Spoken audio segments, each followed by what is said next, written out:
2 Timothy 2వ అధ్యాయము 11వ వచనం తీయండి.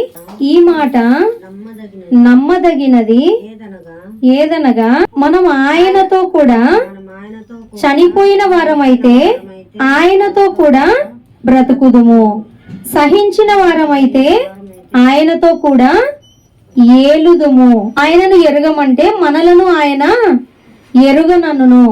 ఇక్కడ వాక్యంలో ఏం రాసి ఉంచాడంటే, దేవుడు చెప్పే ప్రతి మాట కూడా నమ్మదగినది. ఏంటిదంటే, మనం ఆయనతో కూడా చనిపోయిన వారం అయితే ఆయనతో కూడా బ్రతుకుతామంట. యేసుక్రీస్తుల వారు పాపులందరి కొరకు మరణించాడు కదా. ఆయన తప్ప ఎవరు నీతిమంతులు లేడు. సర్వ మానవాళి కొరకు ఆయన మరణించాడు. మనం ఆయనతో కూడా చనిపోయిన వారం అయితే, అంటే ఆయన శరీరాన్ని ఎలా జయించాడో, శరీరాన్ని సుఖపెట్టాడా ప్రభువు? ఏ విషయంలో కూడా శరీరాన్ని సుఖపెట్టలేదు.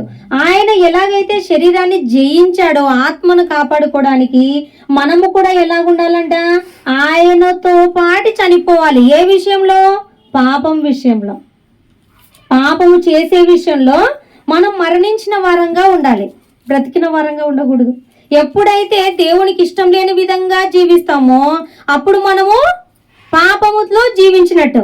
అయితే ఎప్పుడైతే దేవునికి ఇష్టంగా బ్రతుకుతుంటామో అప్పుడు పాపం నుండి మనం జయం పొందుకున్నట్టు. అదే కదా యేసుక్రీస్తుల వారు పాపము నుండి విజయం పొందుకున్నాడు కదా. మృత్యుంజయుడయ్యాడు, ఆయన తిరిగి లేచాడు. అయితే మనము ఆయనతో కూడా చనిపోతేనే కదా మళ్ళీ తిరిగి బ్రతకగలం కదా. ఈ శరీర క్రియలు, ఈ శరీర ఆలోచనలు, ఈ లోకానుసారమైనటువంటి మనసు, ఇదంతా కూడా మనలో మనము చంపేయాలంట. ఆత్మానుసారమైనటువంటి ఆ హృదయం మనమందరం కూడా కలిగి ఉండాలంట. ఆయనతో కూడా చనిపోయిన వారమైతే ఆయనతో కూడా బ్రతుకుతామంట. ఆయనతో పాటు మనము సహించిన వారమైతే ఆయనతో కూడా ఏలుతామంట. యేసుక్రీస్తు వారు ఇప్పుడు సర్వ మానవాళి పైన అధికారం, ప్రభుత్వం వహిస్తున్నాడు, ఏలుతున్నాడు ప్రభువు. అయితే ఆయనలాగా సహిస్తే, ఎవరిలాగా సహిస్తే? ప్రభువులాగా మనము కూడా సహించే వారమైతే కీడును సహించాలి, నష్టం చేస్తే సహించాలి. మన జోలికి ఎవరైనా సరే అనవసరంగా ఏ కారణం లేకుండా మన జోలికి వస్తే సహించాలి. వాళ్ళ అవతల వాళ్ళ సైడే తప్పే మొత్తం ఉందనుకోండి, అయినా సహించాలి. మన పొరపాటు ఏం లేకుండా వాళ్ళు మన జోలికి ఇతరులు ఎవరైనా వస్తున్నారు అనుకోండి, నష్టం చేస్తున్నారు అనుకోండి, అయినా కూడా మనం ఏం చేయాలి? సహించాలంట. ఆయన ఎలా సహించాడో, ఆయన ఏమైనా తప్పు చేశాడమ్మా మరణించడానికి? ఆలోచించండి. యేసుక్రీస్తుల వారు ఏమైనా పొరపాటు చేశారా? ఏ పొరపాటు చేయలేదు. ఆయన మాట మాత్రం సైతము, ఆలోచనలో సైతం ఆయన ఏ విషయంలో పొరపాటు చెయ్యని వాడైనప్పటికీ ఆయన సహించాడంట, అన్యాయాన్ని సహించాడంట. మనము కూడా అలా సహించిన వారమైతే మనము కూడా ఆయనతో పాటు ఏలుతామంట. అందరికీ బుద్ధి చెప్పే వారంగా ఉంటాము. మనమే దేవుణ్ణి నమ్మామని చెప్పుకుంటూ మనమే సహించలేని వారమైతే ఇతరులకి ఏం చెప్తామమ్మా? ఏలడం అంటే ఏంటిదమ్మా? ఇతరులకు బుద్ధి నేర్పడం. ఇతరులకి క్రైస్తవులు బుద్ధి నేర్పాలంటే ఫస్ట్ మనం బుద్ధిమంతులు అవ్వాలి కదా. బాగా చదువుకున్న స్టూడెంట్ చదువుకోని వ్యక్తికి చెప్పగలడు కదా, ఇలా చదువుకో, ఇలా ట్రిక్స్ పాటించు, ఇలా బాగా కష్టపడితే నువ్వు కూడా నాలాగా మంచి మార్కులు తెచ్చుకోగలవని ఎవరు చెప్పగలరు? బాగా చదువుకున్న వ్యక్తి చదువుకోని వ్యక్తికి విజయం తెచ్చుకోవడానికి సహాయం చేయగలడు కదా. అదే విధముగా మనమే బుద్ధిమంతులం కాదనుకోండి, మనమే సహించిన వారం కాదనుకోండి, మనము ఏలలేమంట. ప్రభు ఎలాగైతే మనల్ని ఏలుతున్నాడో ఆయన సహించడు, మీరు సహించండి అంటున్నాడు. ఆయన క్షమించి తన్ను ఎవరైతే ద్వేషించారో, హింసించారో, బాధ పెట్టారో వారినందరినీ కూడా ప్రభు సహించాడంట, ఓర్చుకున్నాడంట, బాధ భరించాడంట. అదే మనల్ని కూడా చేయమంటున్నాడు కదా. మరి మనము క్రైస్తవులమైనటువంటి మనము కూడా ఇతరులకు ఏలాలంటే, ఇతరుల పైన అమ్మ ఇలా ఉండాలమ్మా, మంచిది, ఇలా మేలు జరుగుతుంది అని మనం చెప్పాలంటే మనం ఉండాలి ఆ స్థితిలో కదా. మనము సహించిన వారమైతే ప్రభువుతో పాటు మనము కూడా వెళ్తామంట. ప్రజలకి మనం కూడా బుద్ధి నేర్పగలమంట. మనమే బుద్ధి లేకుండా ఉంటే ఎవరికి బుద్ధి నేర్పడానికి అవకాశం ఉండదు. ముందు నీరు చూసుకుంటారు, అవునా కదమ్మా? మనకే కోపం ఎక్కువ ఉంది అనుకోండి, అమ్మ కోపడొద్దమ్మా అని ఎవరికైనా చెప్తే ఏమంటారమ్మా, ఫస్ట్ నీ కోపం తగ్గించు, నాకు తర్వాత చెప్పు. ఒకరు త్రాగుతూ ఇతరులకి అయ్యా తాగొద్దండి నీ లివర్ పాడైపోతుంది అంటే వింటారమ్మా? ఫస్ట్ నువ్వు మానుకొని తర్వాత నాకు చెప్పు. ఆయనను మనము ఎరగమంటే ఎక్కడ? ఇక్కడ ఈ లోకంలోకి వచ్చాం మనం. నాకు ప్రభు ఎవరో తెలీదు, ప్రభు గురించిన ఆయన గుణాలు ఏంటివో తెలీదు, నాకు ఎవరు చెప్పలేదు, నేను నేర్చుకోను కూడా, నాకు అవసరం లేదు అని మనం అనుకున్నాం అనుకోండి, మనము మరణించి వెళ్తాం కదా, ఇంకో లోకం ఉంది కదా, అక్కడికి వెళ్ళాక నువ్వు కూడా నాకెవరో తెలీదు. ఎందుకంటే ఆ లోకంలోకి వెళ్ళినప్పుడు నేనెవరో నీకు తెలియదు కదా. ఎంతమంది సేవకులు చెప్తున్నా, ఎన్ని మాటలు నీ చెవున పడుతున్నా, దేవుని యొక్క గొప్పతనం నీతో మాట్లాడుతున్నా, నీకు తెలియదు అన్నట్టు నువ్వు ఇక్కడ చేతులు కడుక్కుంటే, నాకు తెలియదు నేను ఎలా ఉండాలో అని మనం నేర్చుకోవడానికి ఇంట్రెస్ట్ చూపించకుంటే, ఆ లోకానికి వచ్చాక నువ్వు ఎవరో నాకు తెలియదు అంటాడంట. చూడండి అమ్మా, మరి దేవుడే మనల్ని తెలియదు అంటే ఎక్కడికి వెళ్తాం మనం చెప్పండి? ఇప్పుడు మన బంధువులు కానీ స్నేహితులు కానీ ఎవరన్నా మనం త్రోసిపుచ్చారనుకోండి, మనకి వాళ్ళు త్రోసిపుచ్చిన ఇంటి వారు ఉంటారు. మా అమ్మ మా నాన్న ఉన్నారు, ఎవరు లోకమంతా నన్ను దూషించిన ద్వేషించిన మా ఇంటికి వెళ్ళిపోతా, అమ్మ నాన్ననే పో అంటే ఎక్కడికి వెళ్ళాలి? అమ్మ నాన్ననే వద్దనుకుంటే, అమ్మ నాన్న ఇచ్చే సాక్ష్యం మంచిది కాదనుకోండి, భార్య సైతం నమ్ముతుంది, అవునా నిజంగా అమ్మ ఎక్కడైనా చెప్తాదా తన కొడుకు గురించి? అమ్మనే కొడుకు గురించి మంచోడు కాదని చెప్పిందంటే నిజంగానే మంచోడు అయినాడు అని భార్య నమ్మాలన్నా తల్లిదండ్రులే సాక్ష్యం చెప్పాలి. పెళ్లి చూపులకి వెళ్ళినప్పుడు ఏమంటారమ్మా, మా అబ్బాయి ఇంత మంచోడు, మా అబ్బాయికి ఏ అలవాటు లేదు, చాలా బాగా చూసుకుంటాడు, చాలా ప్రేమ కలిగిన వాడు, ఇలా చెప్తారు తల్లిదండ్రులు, అవునా కదా? అలా చెప్పలేదు అనుకోండి, మా కొడుకు మమ్మల్ని పట్టించుకోడు, రోడ్లమ్మడి తిరుగుతుంటాడు, ఒక బాధ్యత కూడా లేదు, ఒక పని వినడు, ఏది చెప్పినా వినడు మా బాబు అంటే ఒక స్త్రీ ముందుకు వస్తుంది అబ్బాయిని వివాహం చేసుకోనికి. చూసారా తల్లిదండ్రుల సాక్ష్యం ఎంతగా పనిచేస్తుందో? తల్లిదండ్రులు కొడుకుని మెచ్చుకోవాలి, అప్పుడే భార్య కూడా ఆలోచిస్తుంది అనమాట, అరే నిజంగా తల్లిదండ్రుని ఇంత ప్రేమిస్తున్నాడంటే నన్ను కూడా ప్రేమిస్తాడు. అందుకోసమే ఇక్కడ దేవుడు ఏమంటున్నాడంటే, ఈ లోకంలో నేనెవరో నీకు తెలీదా? సృష్టికర్తను నేను కదా, నిన్ను చేశాను, సృష్టిని చేశాను, నీలో ప్రాణాన్ని ఉంచాను, నిన్ను కాపాడుతున్నాను, నేను ఇన్ని చేసి నన్నే నువ్వు ఎరగనంటే నువ్వు ఎవరో నాకు తెలియదు అనిపించుకుందామా? దేవుడే తెలియదంటే ఎవరు మనకి తోడు, ఎవరు మనకు ఆదరణ, ఎవరు మన కష్టాల్లో మనకి ఓపికను నేర్పించేది చెప్పండి? దేవుని దూరం చేసుకోవచ్చా మనము? దేవుణ్ణి ఎప్పుడు హత్తుకొని ఉండాలి, ఎవరు దూరమైనా పర్వాలే, దేవుని తోడు ఉంటే ప్రతి ఒక్కరు చాలా బాగుంటారు. ఎంత కష్టంలోనా, ఎంత ఇరుకు ఇబ్బంది అయినా, ఎంత ప్రాణాపాయ స్థితి వచ్చినా, ఎవరు తోడు లేకున్నా దేవుని తోడు ఉందనుకోండి వాళ్ళు స్వస్థత పొందుకోగలరు. దేవుని తోడే లేకుంటే అందరూ చుట్టూ భార్య పిల్లలు తల్లి తండ్రి అందరూ ఉన్నా కాపాడగలరా? బిడ్డని కాపాడలేరు. దేవుని దయ ఉండాలి. ఆ దేవుణ్ణే ఎరుగమన్నట్టుగా మనం ఈ లోకంలో నడుచుకోకూడదంట, నేర్చుకోవాలంట. తెలియకుంటే, దేవుని గుణాలు తెలియకుంటే మనం నేర్చుకొని ఆయన పిల్లలము గనక మనకు ఆయన లక్షణాలే ఉండాలి. మన పిల్లలు ఎవరి పిల్లలు వాళ్ళ లక్షణాలు ఉండాలని కోరుకోవడం న్యాయమే కదమ్మా? డాక్టర్ అనుకోండి, అరే నా కుమార్తెను కూడా నేను డాక్టర్ చేయాలి. హీరోయిన్లు ఏమనుకుంటారు, నా కుమార్తెను కూడా నేను హీరోయిన్ చేయాలి అనుకుంటారు వాళ్ళు. లాయర్ అయితే నా కుమారుని కూడా నేను లాయర్ చేయాలి, నా పేరు నిలబెట్టాలి కదా. పేరు నిలబెట్టాలని ఈ లోకంలోనే తల్లిదండ్రులకే కోరిక ఉంటే దేవుడికి ఉండదా? నా పేరు ఈ లోకంలోకి వచ్చిన తర్వాత నా బిడ్డలు నా పేరు నిలబెట్టాలి. నిలబెడుతున్నామా? పరీక్షించుకోవాలి. అన్ని సాతాను గుణాలే ఉంటే మనం దేవుని పేరు ఎలా నిలబెడతాం? ఆయన పిల్లలం అంట మనము, ఆయన గుణాలు కలిగి ఉండాలంట. ఆయన మంచివాడు, అందరికీ మంచి నేర్పుతాడు. ఆయన పాపం లేనివాడు, అందరికీ మంచిగా ఎలా బ్రతకాలో పాపం లేకుండా నేర్పుతాడు. ఆయన సహించేవాడు, మనకు కూడా సహించే గుణం కలిగి ఉండాలని నేర్పిస్తున్నాడంట. సహనం మనలో లేనట్లయితే మనలో అపవాది లక్షణాలు ఉన్నట్లు. అంటే తండ్రి పేరుకు తగ్గ పిల్లలం కాదు మనం. మనల్ని కన్న తండ్రి యొక్క గుణాలు మనలో కలిగి ఈ లోకంలో జీవిస్తే ఆ లోకంలో 2 చేతులు చాచి ఎదురు చూస్తాడంట దేవుడు. నా బిడ్డ ఎప్పుడు కన్ను మూసినా నా చింతకు వచ్చేస్తుందని ఎదురు చూడాలి దేవుడు మన కోసం.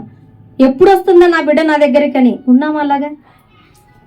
ఉండాలంట. ఎప్పుడు కన్ను మూసినా కూడా మనము పరలోకానికి వెళ్ళేటట్లుగానే బ్రతకాలని దేవుడు కోరుకుంటున్నాడు. నమ్మదగిన వారం కాదంట మనుషులంతా కూడా. మనము నమ్మదగని వారమైనను దేవుడైతే నమ్మదగిన వాడుగా ఉన్నాడంట. ఆయన తన స్వభావానికి విరోధముగా ఏది చేయడంట. ఆయనకంటూ కొన్ని స్వభావాలు ఉంటాయి. ఆయన న్యాయవంతుడు, ఆయన యథార్థవంతుడు, ఆయన పరిశుద్ధుడు. తప్పు చేస్తే శిక్షించే అధికారం ఆయనకుంది. ఆయన స్వభావానికి విరోధంగా ఏమి కూడా ఆయన చేయడంట. ఆయన యథార్థవంతుడు గనక అబద్ధం ఆడడు. పరలోకం ఇస్తానని చెప్పి ఇవ్వకుండా ఉండడు. ఆయన పక్షపాతి కాడు గనుక ఆయనకు నచ్చిన దావీదును శిక్షిస్తాడు, నచ్చని ఇంకా ఎవరినైనా, ఆయనకి ఇష్టం లేని ఎవరినైనా శిక్షిస్తాడు. అది ఆయన స్వభావం. అందరి పట్ల ఒకటే న్యాయమే, అందరి పట్ల ఒకటే మనస్సే ఆయనకి. చిన్నోడని పెద్దోడని నచ్చినోడని నచ్చనోడని లేదంట. ఇన్ని కోటాను కోట్ల మనుషులున్న ప్రతి మనిషి ఆయనకు స్పెషల్ అంట. పిల్లలు అంత గొప్పగా ప్రేమించే కన్న తండ్రిని మనం కలిగి ఉన్నాం. మన తల్లిదండ్రులు కూడా ఉండరు కదమ్మా. మనకి ఏమనుకుంటాం, మనం 3-4 పిల్లలు అనుకో, మా అమ్మకి ఆ చిన్న పాప అంటేనే ఇష్టం, మా చెల్లెలంటేనే, నేనంటే అంత ఇష్టంలే అట్లా అనుకుంటారు కొంతమంది. 2-3 కొడుకులుంటే చిన్నోడంటేనే మా అమ్మకి ఇష్టం, పెద్దోడిని నేను నన్ను ఇష్టపడదు అంటారు. కానీ మనం నమ్మిన దేవుడంట నువ్వన్నా ఒకటే ఇష్టమంట, నువ్వన్నా ఒకటే ఇష్టమంట, చిన్న పాపన్నా ఒకటే ఇష్టమంట. దుర్మార్గుడు, ఆఖరికి దుర్మార్గులు ఉంటారు చూడండి, దేవుని మాట లెక్క చేయకుండా ఇష్టానుసారంగా అందరినీ బాధ పెడుతూ, వాళ్ళన్నా ఒకటే ఇష్టమంట. ఇంత గొప్పగా ప్రేమించే తల్లిదండ్రులు ఎవరుకున్నారమ్మా? ఇంత గొప్పగా ప్రేమించే ఆ గొప్ప దేవుణ్ణి మనం కలిగి ఉన్నందుకు మనం ధన్యులమంట. ఆ దేవుణ్ణి కలిగి ఉన్నందుకు మనం ధన్యులం. ఎవరిని కూడా విడిచిపెట్టాడాయన. ఎంత దుర్మార్గునైనా మార్చాలి ఈ బిడ్డను మార్చాలని వాళ్ళకు దినం ఇస్తాడంట. ఈ దినం మారలేదా, అలానే నన్ను బాధ పెట్టుడు జీవిస్తున్నాడా, ఇంకొక దినం ఇస్తా, ఇంకొక దినమైనా మారతాడేమో నేను ఇస్తా, ఇంకొక సంవత్సరం ఇస్తా. నా బిడ్డ కన్ను మూస్తే ఎక్కడికి వెళ్తాడు? నరకానికి వెళ్తాడు. వెళ్ళకూడదు, రక్షించాలి. అందరూ అంతటా మారు మనసు పొందాలి, అది నా కోరిక. అంతగా ప్రేమించే ఆ కన్న తండ్రిని అంట మనము ఈ లోకంలో ఆయన గుణాలే కలిగి ఉండాలని దేవుడు మనందరికి కూడా హెచ్చరిక చేస్తున్నాడు. ఇంకో చోటు చూడండి, 1 తిమోతి 1:15. పాపులను రక్షించుటకు క్రీస్తు యేసు లోకమునకు వచ్చెనను వాక్యము నమ్మదగినదియు పూర్ణాంగీకారమునకు యోగ్యమైనదియునై ఉన్నది. దేవుని మాటలు నమ్మదగినవంట, దేవుని ఆజ్ఞలు నమ్మదగినవంట. అయితే యేసుక్రీస్తుల వారు ఈ లోకానికి వచ్చాడు ఎందుకొరకు? పాపులను రక్షించుటకు. క్రీస్తు యేసు లోకమునకు వచ్చినను వాక్యము నమ్మదగినదంట. ఆ మాట మనం అపనమ్మకంగా చూడాల్సిన అవసరం లేదనమాట. అంటే ప్రభు పుట్టాడో లేదో, మరణించాడో లేదో అని మనం ఆలోచించాల్సిన అవసరం లేదు. ప్రూఫులతో సహా ఉంది ప్రభు ఈ లోకంలోకి వచ్చినట్టు. అంతెందుకమ్మా, మనము ఇప్పుడు కాలానికి యుగ పురుషుడు ఆయనే. మనము చదువులో క్రీస్తు పూర్వం, క్రీస్తు శకం అంటాం కదమ్మా, before Christ, after Christ. Christ లేకుండానే కాలానికి పేరు పెడతారంటారా? అంటే నమ్మదగిన వాడు క్రీస్తు. ఊరికి ఊహాలోకాల్లో అవునంటలే అప్పుడెప్పుడో ప్రభు పుట్టినాడంట అని మిగతా వారి గురించి చెప్పుకున్నట్లుగా కాదు. ప్రభు హిస్టరీ ప్రతి మాట రాయబడింది, ప్రతి లేఖనం ఆయన నమ్మకం కలిగి ఉండడానికి మనము కాలానికే పెట్టాడు దేవుడు పేరు క్రీస్తు. ఎవరి పేరో కాదు. చదువుకునే పిల్లలకి కొంతమంది ప్రభు గురించి తెలియని వాళ్ళకి క్రీస్తు శకం అంటే ఏదో క్యాజువల్గా చదివేస్తారు. ఈ క్రీస్తు అనుకోరు వాళ్ళు. కొంతమంది ఏదో క్యాజువల్గా బిఫోర్ క్రైస్ట్, ఆఫ్టర్ క్రైస్ట్ అని చదువుకుంటుంటారు హిస్టరీలో, సోషల్ సంబంధించిన స్టడీలో. కానీ వాళ్ళకి తెలియని సత్యం కాలానికి శక పురుషుడు యేసుక్రీస్తు. ఆయన నమ్మదగిన వాడంట పాపుల కొరకు ఈ లోకానికి. అందుకే ప్రభు 12 మంది శిష్యులని చూసి విన్నవారు వాళ్ళు. 12 మంది శిష్యులు. ఆయన ఇట్లా మనుషులు నమ్మరనే ఎంతమందిని? 12 మందిని వెంట పెట్టుకొని తిరిగినాడు ఎక్కడికి వెళ్ళినా. ఆయన ఏ స్వస్థత కార్యం చేసినా ఆ మనుషులు చూశారు కల్లారా. ఆయన ఏం మాయ మాటలు, ఏమంటారమ్మా మంత్రాలు ఈ విధంగా చదవలేదు. ఆయన ఒరిజినల్ గా చేశాడు. కుంటి వారికి కాళ్ళు ఇచ్చాడు, గుడ్డి వారికి చూపునిచ్చాడు, చనిపోయిన వారిని లెమ్మంటే లేచినారు వాళ్ళు.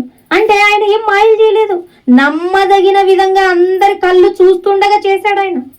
వాళ్ళందరూ సాక్ష్యం ఇచ్చినవి మాటలు మనకి. కాబట్టి పాపుల కొరకు ఆయన వచ్చాడని నమ్మదగిన మాట అంట ఇది. మనమేం అపోహలో ఏదో అపనమ్మకంగా అసత్యమైన మాట కాదు, సత్యమైన మాట అంట క్రీస్తును గురించిన ప్రతి మాట కూడా. కాబట్టి మనం ఏమి డౌట్ పెట్టుకోనక్కర్లేదు ప్రభు గురించి. హిస్టరీ ప్రకారంగా కూడా వెళ్తే ప్రభు గురించిన విషయాలు ఎన్నో వెలికి తీశారు. ఇస్రాయెల్ దేశం అంతా అదే కదమ్మా. ఇస్రాయెల్ దేశంలోకి వెళ్తే ప్రభు సమాధి చేసినది, ఎక్కడ ఆయనను సిలువ వేసినది, అవన్నీ కూడా ఆధారాలు కనపడతాయంట అక్కడికి వెళ్తే. మనం ఊరికే చెప్పినారని ఎవరో కట్టుగతని అన్నట్టు కాదు ప్రభు కథ. దైవ భక్తి కూడా మనము కలిగి ఉండాలి, అది అన్నిటికీ ప్రయోజనకరంగా ఉంటుందంట. అంతేకాకుండా దేవుని ప్రజలు సత్క్రియలు చేయుటయందు మనస్సు ఉంచాలంట. అంటే వాక్యానుసారమైన క్రియలు. వాక్యానుసారమైన క్రియలు అంటే అందరినీ ప్రేమించడం, సహించడం, ఓర్చుకోవడం, సమాధాన పడ్డం, ఇవన్నీ వాక్యానుసారమైన క్రియలు. అలాగే నమ్మకమైన ప్రజలు ఉన్నారంట అప్పట్లో. ఎవరు? కొంతమంది భక్తులు. చూద్దామా ఒకసారి హెబ్రీలకు రాసిన పత్రిక 3వ అధ్యాయము 2. దేవుని ఇల్లంతటిలో మోషే నమ్మకముగా ఈయన కూడా నియమించిన వానికి నమ్మకముగా ఉండెను. ప్రతి ఇల్లును ఎవడైనా ఒకని చేత కట్టబడును, సమస్తమును కట్టినవాడు దేవుడే. ఇక్కడ ఏమనుందంటే దేవుని ఇల్లంతటిలో మోషే నమ్మకంగా ఉన్నాడంట. దేవుని ఇల్లు అంటే ఆయన ఏదైతే ఇశ్రాయేలు జనాంగం కొరకు మోషే గారిని ఎన్నుకున్నారు, ఇశ్రాయేలు జనాంగం కొరకు మోషే గారిని, వారిని అందరినీ బానిసత్వ బ్రతుకు నుండి విడిపించడానికి ఎన్నుకున్నాడు మోషే గారిని. ఆ అప్పగించిన పని అంతట్లో నమ్మకంగా ఉన్నాడంట మోషే. ఇంకొక దేశానికి, కనాను దేశానికి వాళ్ళందరూ చేరేంత వరకు ప్రతి పని చెప్పినట్టుగా మోషే చేసుకుంటూ వచ్చాడంట. కష్టమైన, నష్టమైన, బాధైన, ఇరుకైన మోషే గారు వాళ్ళంతమంది ప్రజలు, లక్షలాది మంది ప్రజలు సనుగుతున్నా గొనుగుతున్నా ఆయన నమ్మకత్వాన్ని కోల్పోలేదంట దేవుని పట్ల. అంత గొప్ప నమ్మకము మోషే గారు కలిగి ఉన్నారు. ప్రభు గురించి చెప్తున్నారు, ఈయన కూడా తన్ను నియమించిన వానికి నమ్మకంగా ఉన్నాయంట. ఎవరు ఈయన అంటే ఇక్కడ యేసుక్రీస్తుల వారు. మోషే అప్పుడు నమ్మకంగా ఉన్నాడంట. యేసుక్రీస్తుల వారు తర్వాత వచ్చారు కదా, మోషే గారి తర్వాత ఈ లోకంలోకి. అయితే యేసుక్రీస్తుల వారు మోషే గారి కంటే కూడా ఎక్కువ నమ్మకాన్ని సంపాదించుకున్నాడంట. తండ్రి అయిన దేవునికి ప్రతి మాట చెప్పినట్టు చేసి ఈయన కూడా తన్ను నియమించిన వానికంటే తండ్రి అయిన దేవునికి నమ్మకముగా ఉన్నాడంట. తర్వాత మాట, ప్రతి ఇల్లు ఎవడైనా ఒకరి చేత కట్టబడుతుంది. అవునా కదమ్మా? మన ఇల్లు మనమే కట్టుకుంటామా? ఎవరో ఒకరు కడతారు, అంతే కదా.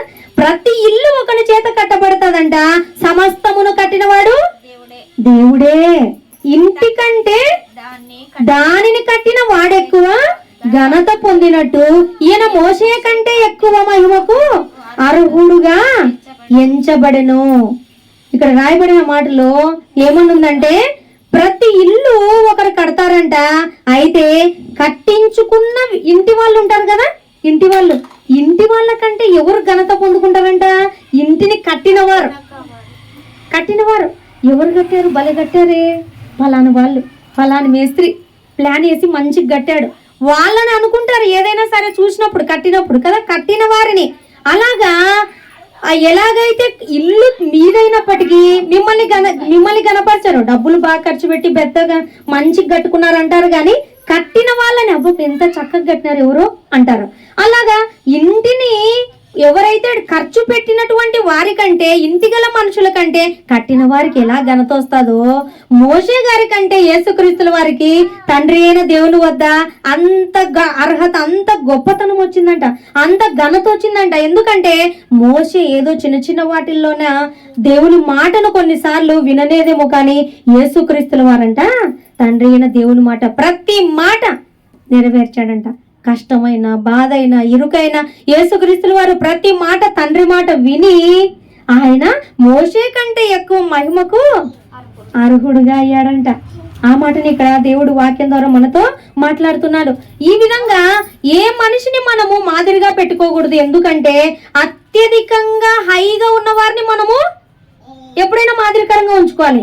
చిన్న చిన్న వాటిలో ఉన్న వారి గురించి కాదు మనం పెట్టుకోవాల్సింది, మాదిరిగా గొప్ప వారిని పెట్టుకోవాలి. మనుషులందరికంటే గొప్పవాడు ఎవరంటే గొప్పగా బ్రతికిన వారు. ప్రతి మనిషి ఏదో ఒక విషయంలో దేవుని బాధ పెట్టిన వారంట. ఈ లోకంలోకి మనిషిగా వచ్చి యేసుక్రీస్తుల వారు ఒక్కరే ఏ విషయంలో దేవుణ్ణి బాధ పెట్టలేదంట. ఇప్పుడు మనము కూడా బాధ పెట్టకుండా ఇంతకాలం తెలియక ఏ విషయంలో దేవుణ్ణి బాధ పెట్టింటామో, కానీ ఇప్పటి నుంచైనా మనం మంచిగా దేవుని సంతోష పెట్టాలంటే క్రీస్తునే మనం గురిగా పెట్టుకోవాలంట. క్రీస్తునే మనం మాదిరికరంగా తీసుకోవాలంట. మన రోల్ మోడల్ గా ఆయన్నే ఉంచుకోవాలంట. క్రీస్తు ఎలా జీవించాడు, ఆయన జీవిత కాలంలో నేను కూడా అలా జీవించాలి అనే ఆశ మనం కలిగి ఉంటేనే మనము పరలోకానికి వెళ్ళగలమని దేవుని మాటలు మనకు స్పష్టంగా అర్థమవుతున్నాయి.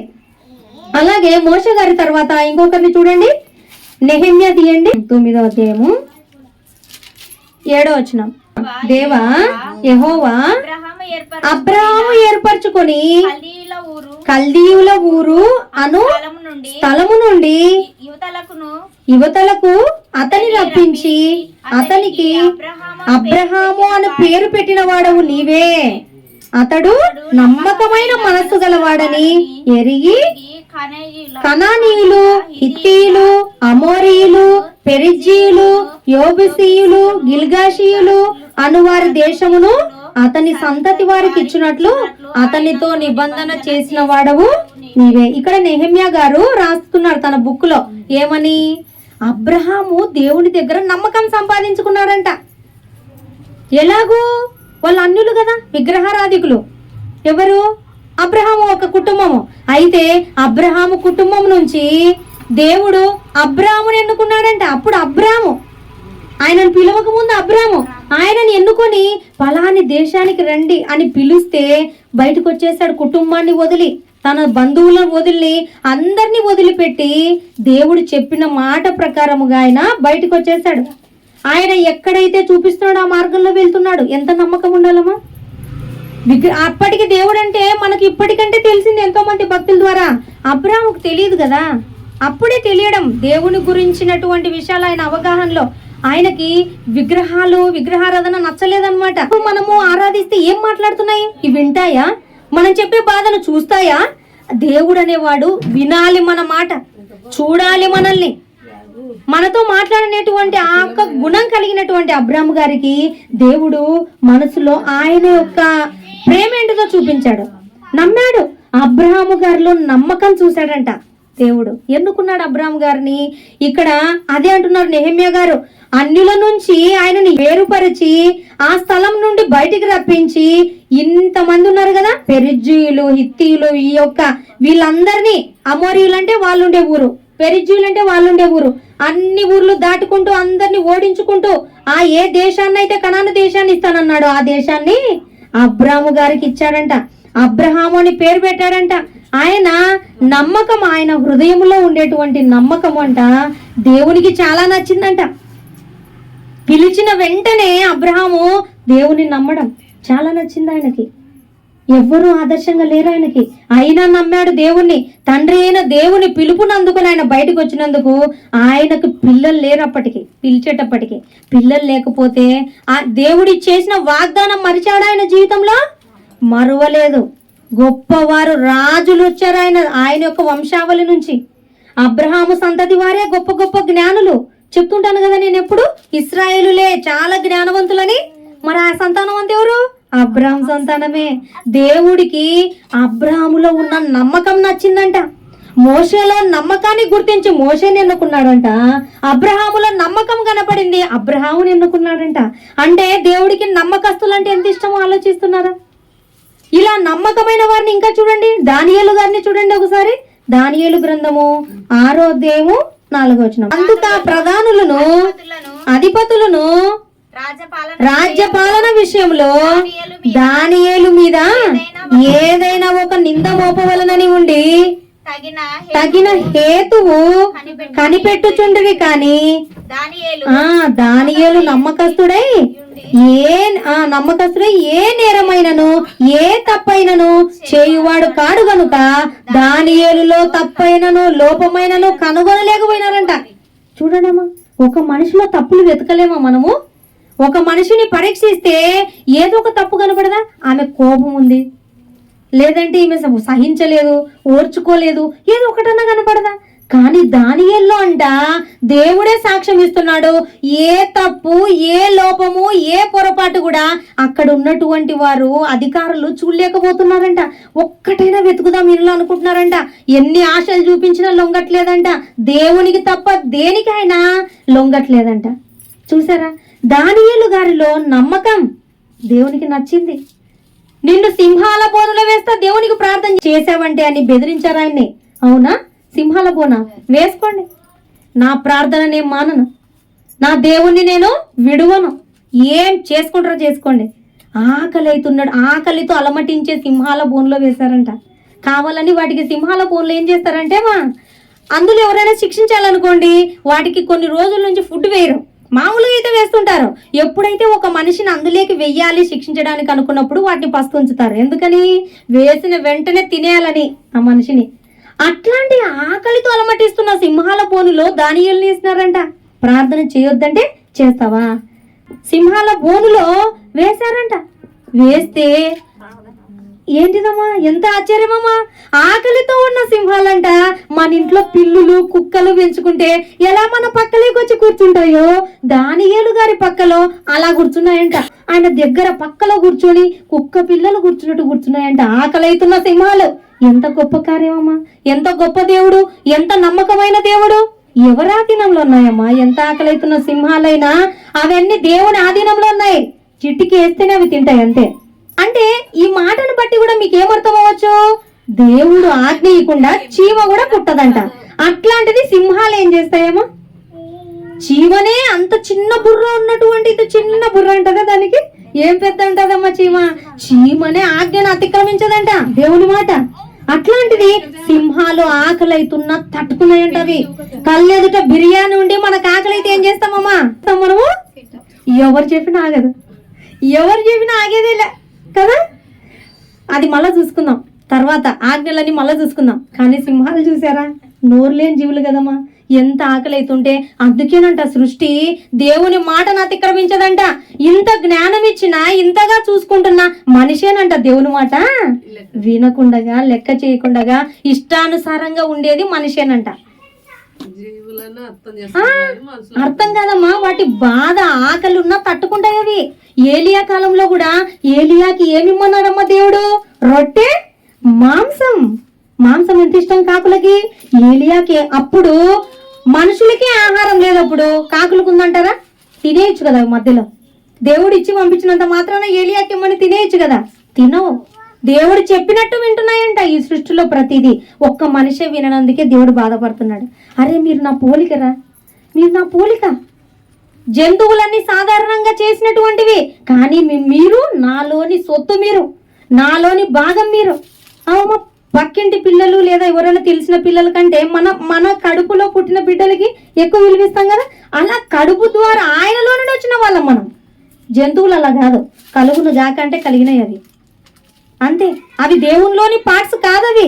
మనము దేవునిలోని పోలిక, ఆయన స్వరూపం. మనం వినమంట.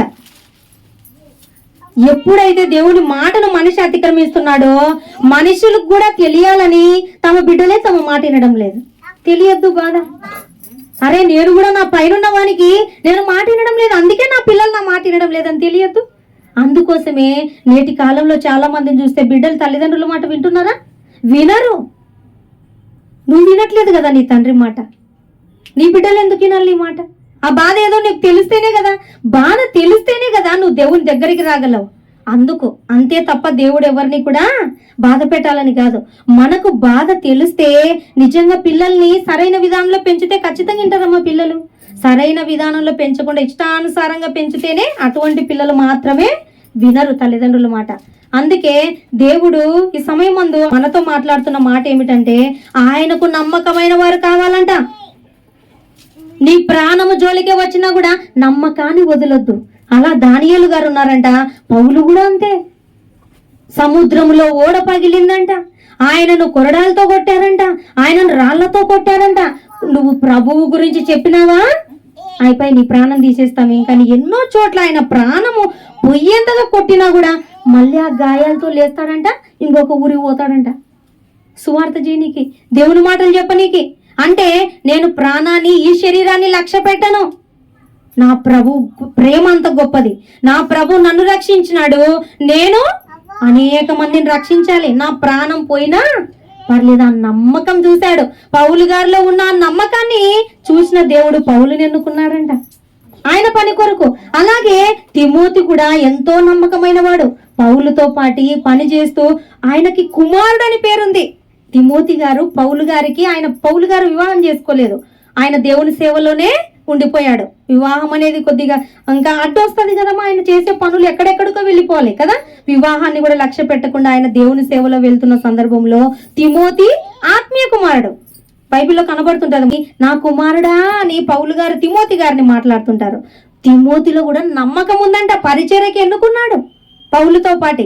అలాగే ఇలా చూసుకుంటూ పోతే చాలా మంది దేవుని యొక్క పరిచర్యలో పాల్గొనే స్త్రీలు కూడా నమ్మకమైన వారిని దేవుడు ఎన్నుకునేవాడంట దేవుని పనులకి. ఇప్పటికి కూడా దేవుడికి అదే ఇష్టం, నమ్మకస్తులు కావాలంటాడు దేవుడు. చాలా మందిని చూడండి ఒకసారి, మొదటి తిమోతి 3:11 చూడండి. అటువలే పరిచర్య చేయ స్త్రీలను మాన్యులై, కొండెములు చెప్పని వారును, మితానుభవం కలవారును, అన్ని విషయములలో అది కావాలంట దేవునికి. నమ్మకం ఇష్టపడతాడు దేవుడు. పరిచర్య చేసే స్త్రీలు, దేవుని పనిలో పరిచర్యలో పాల్గొనే స్త్రీలు ఎలా ఉండాలి? నమ్మకం కలిగి ఉండాలి. అలాగే ప్రతి దాసులు కూడా యజమానుల దగ్గర సంపూర్ణమైన నమ్మకం ఉండాలి. అవునా కదమ్మా? మనం పని చేసే చోట, ఒక చోట స్కూల్లో టీచర్గా చేస్తున్నా ప్రిన్సిపల్ దగ్గర నమ్మకం ఉండాలి. టీచర్ కూడా స్టూడెంట్ల పట్ల నమ్మకం ఉండాలి. ప్రతి చోట నమ్మకం అనేది చాలా ఇంపార్టెంట్.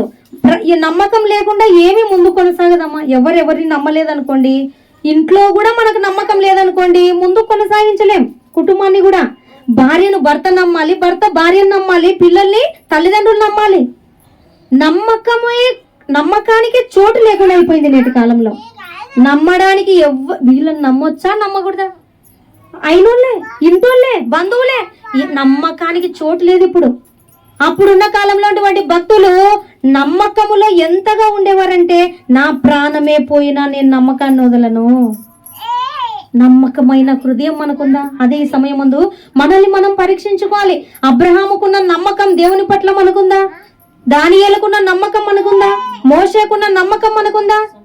కన్ను మూస్తే నేను నా దేవుని వద్దకు వెళ్ళేటట్లుగా నేను బ్రతకాలి అనే నమ్మకం ఉందా? అప్పుడు చూసుకుందాంలే, మరణించినప్పుడు బాగా జీవించాలి, ఎప్పుడో చూసుకుందాం. వయసు అయిపోయేటప్పుడు మరణం వస్తుందని ఎవరు రాయించినారు మనకు? ఎవరు రాయించినారా? ఎప్పుడు మరణం వస్తుందో అట్లా రాయించింటే అయిపోతుండే ఇంకా ఈ పాటికల్లా కదమ్మా. మనకి ఎప్పుడో మరణం డేట్ తెలిసింది అనుకో, అప్పటి వరకు విచ్చలవిడే. లాస్ట్ క్షణంలో క్షమించండి అంటే అయిపోయి అన్ని క్యాన్సిల్ చేస్తాడు అనుకుంటుంటారు. అందుకే మరణం తెలియదు అంటే ఎవరికి. మన మరణం ఎప్పుడో మనకు తెలియదు. పలానా వయసు 80 ఏళ్ళు వచ్చినాక అప్పుడు వెళ్దాంలే ప్రభు దగ్గరికి. అప్పుడు వెళ్ళండి, గవర్నమెంట్ జాబులకి వెళ్ళండి, అప్పుడు తీసుకుంటారేమో. దానికైతే యవ్వనం కావాలి, దేవుని కొరకైతే యవ్వనం వద్దు. యవ్వనములో సుఖము అప్పుడు బాధ ఉంటది కదా, మోకాలు నొప్పులు వస్తాయి, కంటి చూపు కనపడదు. అప్పుడు వెళ్ళాం దేవుని దగ్గరికి. ఏం చేయనీక? ఒక మాట వినబడదు, ఒక మాట చెప్తే ఇంకో మాట వినబడుతుంది. ఏం నేర్చుకుంటారమ్మా దేవుని గురించి? అన్ని కనబడేటప్పుడు చక్కగా చదవాలి, అన్ని వినబడేటప్పుడు చక్కగా వినాలి. మన చేతులు పని చేస్తున్నప్పుడు దేవుని పనిలో చేతనయ్యే పని చేయాలి, అంతే కదా. అన్ని పని చేయనప్పుడు మనల్నే పట్టుకొని నడిచేటప్పుడు మనమేం పట్టుకుంటాం? ఇంకా పని చేయనికి మనల్ని ఇట్లా ఊగుతుంటే మనల్నే పట్టుకోవాలి అందరూ కదా. ఇంకేంటిదమ్మా దేవునికి పని చేసేది, అప్పుడు చేసేది అంటే దేవునికి శ్రేష్టమైనది ఇవ్వమా మనము? మన జీవితంలో శ్రేష్టమైనది ఇవ్వాలంట దేవుడికి మనం. యవ్వనం చాలా శ్రేష్టమైనది. ఆ పసిబిడ్డలు ఉన్నారు, ఒకటి చేయగలరు, ఒకటి చేయలేరు. వాళ్ళు ఏం చేయగలరు? ముసలి వాళ్ళు చేయలేరు. అట్లా కొద్దిగా వయసు పైబడిన వాళ్ళు మోకాలు నొప్పులు వస్తాయి, ఒకటి చేస్తారు, ఒకటి చేయలేరు. మనము యవ్వనాన్ని ఇవ్వాలి దేవునికి. అన్ని పని చేసేటప్పుడు సాయశక్తులా ఏ లోపం లేకుండా, సనుక్కోకుండా, గొనుక్కోకుండా దేవునికి సంతోషంగా చేయాలంట. పూర్ణ మనసుతో చేయాలంట దేవునికి పని. అలా ఉండాలంట. దేవుడికి మన పట్ల నమ్మకం ఉండాలంట. నమ్మకం అనేది చాలా ఇంపార్టెంట్. కాబట్టి దేవుడు ఈ సమయం ముందు మనందరికీ హెచ్చరిక చేస్తున్నాడు. మనం ఎక్కడ పని చేస్తున్నా అక్కడ నమ్మకం సంపాదించుకోవాలంట. అంతేకాకుండా మనం కొంచెంలో నమ్మకముగా ఉండేవానికి ఎక్కువ అప్పగిస్తారు ఎవరైనా. అంతేనే కదమ్మా? కొంచెంలో నమ్మకం లేరనుకోండి, ఎవరికైనా కొద్దిగా అప్పిచ్చామనుకోండి, కొంచెం ఇచ్చాం, ఒక 100 రూపాయలు ఇవ్వ, మళ్ళీ ఇస్తా, మళ్ళీ ఇవ్వలేదనుకోండి, ఎన్ని రోజులు అడుగుతున్నా చూడకుండా వెళ్ళిపోతున్నారు అనుకోండి, మళ్ళీ నెక్స్ట్ వచ్చి ఒక 1000 రూపాయలు ఇవ్వమంటే ఇస్తారా? ఇవ్వరు. కొంచెంలో నమ్మకం లేవు కాబట్టి. కొంచెంలో నమ్మకం సంపాదించుకొని 1000 అడిగినప్పుడు ఇచ్చేవాళ్ళు. కొంచెంలో నమ్మకంగా లేనప్పుడు ఎక్కువ ఎలాగ మనకు నమ్ముతారు? అలాగే దేవుడు కూడా కొంచెం మాటలు నేర్పిస్తాడంట మనకు. ఆ కొంచెం మాటలను వినకుండా పాటించకుండా విడిచిపెడుతుంటే నీతో ఎందుకు మాట్లాడాలి? నేను నీకెందుకు ఈ ధనాన్ని నేర్పియాలి? ఎందుకు ఈ సత్యం అనే ధనం నీకు నేర్పించాలి? నువ్వు పాటిస్తేనే కదా ఇంత నేర్చుకుంటున్నావు. అంత పాటిస్తున్నారు లేదా చెక్ చేస్తాడు దేవుడు. ఈ రోజు ఈ మాట విన్నప్పుడు ఎంత పాటిస్తున్నామో చూస్తాడు. చూసినప్పుడు మనము పాటించే వారంగా దేవునికి భయపడుతూ, అరే నిజంగా ఇంత గొప్ప గొప్ప భక్తులు అంత నమ్మకంగా ఉన్నారా ప్రాణం మీదకి వచ్చినా అని మనం భయభక్తులు కలిగి ఆ నమ్మకం మనలో పెట్టుకుంటే రేపు ఇంకొక లక్షణం నేర్పిస్తాడు మనకి. కొంచెంలో నమ్మకంగా లేకుంటే ఎక్కువ కూడా దేవుడు మనకి అప్పగించడంట. నమ్మకమైన వారు ప్రభువుతో కూడా ఉండిన వారై సాతాన్ని జయిస్తామంట. మనం సాతాన్ని జయించాలంటే మనలో నమ్మకం ఉండాలి. అపవాది సంబంధులే నమ్మకంగా చేయరు కదా. ఏదైనా నమ్మకం ఉండదు వాళ్ళకి. ఇప్పుడు ఒకటి చెప్తారు, రేపు ఒకటి చెప్తారు, ఎల్లుండి ఒక మాట మాట్లాడతారు, మారుతుంటాయి వాళ్ళ గుణాలు. కానీ ప్రభు నమ్మినటువంటి వారు ఎప్పటికొకటే గుణం, ఒకటే నమ్మకం కలిగి ఉంటారనమాట. ఎవరికి కీడు చేసే మనస్సు కూడా వాళ్ళు కలిగి ఉండరు. అలాగే నమ్మకస్తులు నమ్మకం కలిగి ఉండడం వల్ల మాకేం లాభం అమ్మ అనుకోవచ్చేమో. మాకేమొస్తుంది నమ్మకంగా ఉంటే? అదే నమ్మకంగా లేకుండా ఎట్లంటే అట్లా మా ఇష్టానుసారంగా ఉంటే మన లాభం పొందుకోవచ్చు లోకంలో అనుకోవచ్చేమో. కానీ నమ్మకస్తులు కలిగే బహుమానం అంట, కొంచెం వాటి మీద నమ్మకంగా ఉండేవాడు అనేకమైన వాటి మీద అధికారం ఇస్తాడంట దేవుడు. కొంచెంలో అది మనకున్న బహుమానం. ఇప్పుడు కొంచెం పరిచయం చేస్తున్నావు, నెక్స్ట్ నీకు ఇంకా నేర్పిస్తాడంట దేవుడు. అది ఏదైనా వాడుకునే విషయంలో ఇంత పని నుండి అంతే కదమ్మా. కొంతమందిని ఒక స్కూల్లో స్టూడెంట్స్ వరకు లీడర్గా పెడతారు. మంచిగా లీడర్షిప్ బాగా చేస్తున్నారు అనుకోండి, ఇంకొద్దిగా స్థితి పెంచుతారు. ప్రమోషన్ ఎవరికైనా డ్యూటీలో కావచ్చు, జాబ్ దగ్గర కావచ్చు, వాళ్ళ పొజిషన్ పెరుగుతుంది. దేన్ని బట్టి? ఎప్పుడు అబద్ధాలు ఆడుతుంటే, ఎప్పుడు చెప్పిన మాట ఒక్కటి కూడా చేయకుంటే, ఒక్కసారి అప్పగించిన పని ఇంకొకసారి చేస్తే అటువంటి వారికా పెరిగేది నమ్మకం. అప్పగించిన పనిని నిద్ర వచ్చినా ఆకలి అవుతున్నా ఆ టైంకి ఇస్తానంటే ఇస్తారు చూడండి, వాళ్ళకి ఇంకా పై పోస్ట్ ఇస్తారు. అది మనకు బహుమానం. ఇప్పుడు ఒక దానిపైన దేవుడు అప్పగించిన పనిపైన, ఒక చిన్న పనిపైన మనము నమ్మకం సంపాదించుకుంటే దేవుని దగ్గర ఇంకా పెద్ద అధికారంలోకి తీసుకెళ్తాడంట. పర్లేదు ఏమి ఇబ్బంది లేదు. ఇంకా పెద్ద అధికారంలో పెట్టినా వాళ్ళని చక్కగా మెయింటైన్ చేయగలరు. వీళ్ళు అన్యాయం జోలికి పోరు, వీళ్ళకి ఏది దోచుకోరు. చాలా నమ్మకం ఉందని దేవుడు ఇంకా పై పోస్ట్ లో పెడతాడంట దేవుడు. కాబట్టి అది మనకు ఒక బెనిఫిట్ అనమాట, ఒక బహుమానం పొందుకునే వారంగా ఉంటాం. అలాగే పరుల సొమ్ము విషయమై నమ్మకంగా ఉండకుంటే సొంతమైనవి ఎవరు పొందుకొనిస్తారు మిమ్మల్ని అంటున్నాడు. ఎవరైనా సరే మన దగ్గర, అమ్మ ఈ చైన్ ఇస్తున్నాం మీ ఇంట్లో పెట్టుకోండి, మళ్ళీ ఒక నెల తర్వాత తీసుకుంటా అని అన్నారు అనుకోండి, అది పరుల సొమ్ములే. ఏమో మాడ గూట్లో పెట్టింటే పోయింది అనుకోని తీసుకున్నారు అనుకోండి, ఏమో మా గుట్లు పెట్టినా నువ్వు ఇచ్చినప్పుడు నీ ముందరే పెడితే కదా, మళ్ళీ ఇప్పుడు చూస్తే కనపడట్లేదని ఇప్పించుకున్న వ్యక్తి చెప్పారు అనుకోండి, ఏం చేస్తారు వాళ్ళు? నాకు అవన్నీ తెలియదు, నేను ఇచ్చింది నీకే, నువ్వు ఏ గుట్లో పెట్టినావో నాకు తెలియదు, నా గుట్లో తీసుకురా అంటే ఏమైతుంది? పరుల సొమ్ము నువ్వు ఆశిస్తే నీ సొమ్ము ఇవ్వాల్సి వస్తుంది. పరుల సొమ్ముని మనం ఆశిస్తే మన సొమ్ము పోతుంది. ఒకవేళ వాళ్ళే తీసుకోనక్కర్లే, వాళ్ళు క్షమించినా ఇంకొక చోటైనా పోతుందంట. తీసి ఇచ్చిన వాళ్ళని రిటర్న్ మళ్ళా బలవంతంగా లాక్కోకపోయినా మనకి ఇంకొక చోట పోతుందంట. అది గుర్తించాలి మనం. నీవు పరుల సొమ్ము విషయంలో నమ్మకం లేకుంటే నీ సొంతమైనవి ఎట్లా నువ్వు నిలబెట్టుకోగలవు? నువ్వు నిలబెట్టుకోవాలనుకున్నా నేనుండా కదా, పైనుండి చూస్తున్నా కదా, పైనుండి అన్ని చూస్తున్నా కదా. నువ్వు ఇతరులు దోచుకున్నప్పుడు నీది కూడా ఇతరులు దోచుకుంటారు. ఆ విధంగానే దేవుడు అంటున్నాడు, మీ సొంతమైనవి మీరు పొందాలనుకుంటే, మీ కష్టార్జితాన్ని మీరు అనుభవించాలనుకుంటే నమ్మకంగా ఉండండి. ఎవ్వరి పట్లైనా నమ్మకం ఉండండి. అప్పుడు ఆ నమ్మకమే మిమ్మల్ని కాపాడుతుంది. మనం ఎంత నమ్మకస్తులమైతే మనకున్న ఆ నమ్మకమే మనల్ని కాపాడుతుంది, ఎవ్వరి నుంచి కూడా నష్టపోకుండా. అలాగే చూడండి ఇంకో చోట, అన్యాయపు సిరి ఎడల నమ్మకంగా మనము లేవనుకోండి, సత్యమైన ధనం మనం పొందుకోలేమంట. అంటే అన్యాయపు సిరి అంటే ఈ లోక సంబంధమైనటువంటి సిరి, ధనం, డబ్బులు, ఈ విషయంలోనే మన నమ్మకం లేవనుకోండి, ఈ సత్యమైన ధనం మనకి ఇవ్వడంట దేవుడు. ఎందుకని? ఆఫ్టర్ ఆల్ ఈ లోకంలో ఒక 70-80 ఏళ్ళు బ్రతికే ఈ ధనం విషయంలోనే మనం నమ్మకం లేకుంటే, మనకు నమ్మకం, మనం ఎవరి పట్ల నమ్మకం కలిగి లేకుంటే ఇది ఎట్లా ఇవ్వాలి మీకు? అంతే కదా.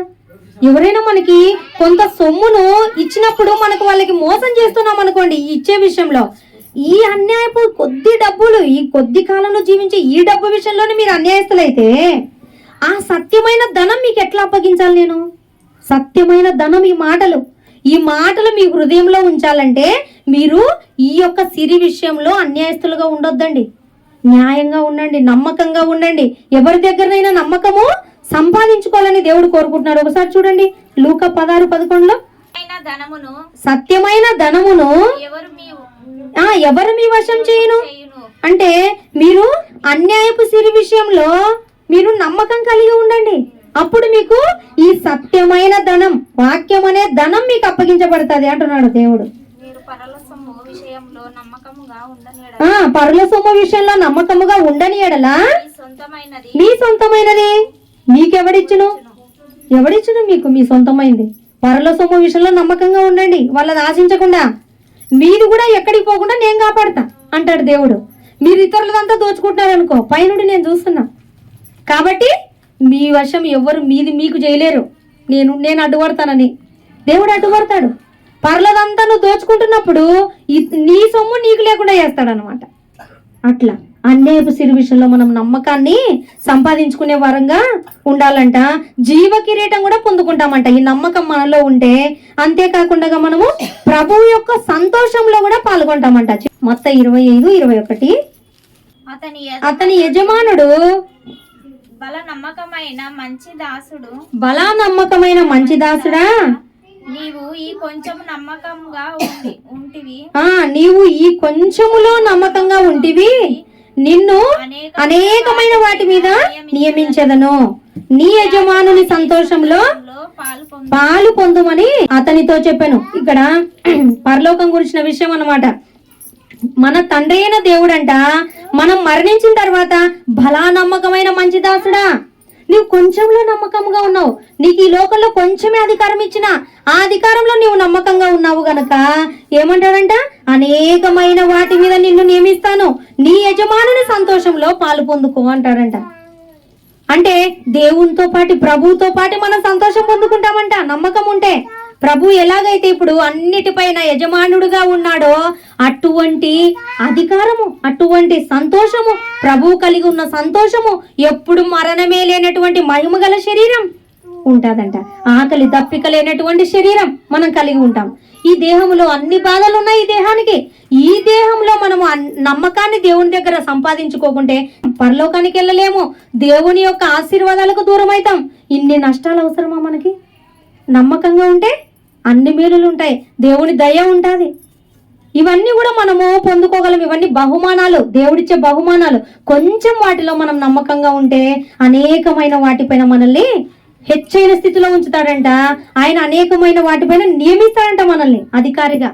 కాబట్టి అటువంటి బహుమానాన్ని మనము పొందుకోకుండా ఉండకుండా జాగ్రత్త పడాలి. సమయమందు నేను కూడా ఆనాటి కాల భక్తుల వలె నమ్మకాన్ని దేవుని వద్ద సంపాదించుకోవాలనే ఆశ మనం అందరం కూడా కలిగి దేవుడున్నటువంటి లోకానికి చేరుకునేంత వరకు కూడా మనము నమ్మకాన్ని కలిగి ఉందాం. అట్టి కృప దేవుడు మనందరికి కూడా అనుగ్రహించును గాక. ఆమేన్.